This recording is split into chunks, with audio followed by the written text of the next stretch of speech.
How to add Cinema SD to Firestick. Hi everyone, this is Kate and welcome back to another video. And on this video, we will learn how we can add Cinema SD to Firestick. So without further delay, let's get started. First of all, on your Firestick, you have to enable apps from unknown source. So on your Fire TV home screen, you have to go to the settings. After that, here click on My Fire TV. After that, you have to turn on apps from unknown source. So click on it and then you have to turn on app from unknown source. So here click on turn on in order to turn the apps from unknown source. Now once you have done that, you have to install a downloader in your Firestick. For that, you can go to your home screen and then search for the downloader. Once you have this option, you have to select the downloader application from here, then click on it. After that, click on download.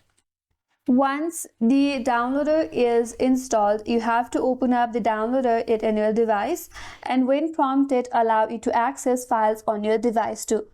So once you see this kind of interface in your device, navigate to this search bar or in this input field, and there you have to type in this link as prompted, and this interface that is https cinemasdapk.app. Then click on go. Once you search for it, you will have this multiple options in your interface. From there, select the first version, that is 4.1 APK, and click on it. Once you click on that, the download will begin in the device, and wait until the download is completed. Now once the download is complete, you have to install it. So click on install option from here.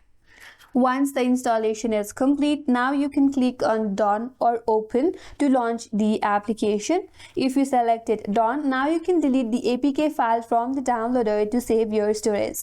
And that's how you can install or you can add Cinema SD on your Firestick.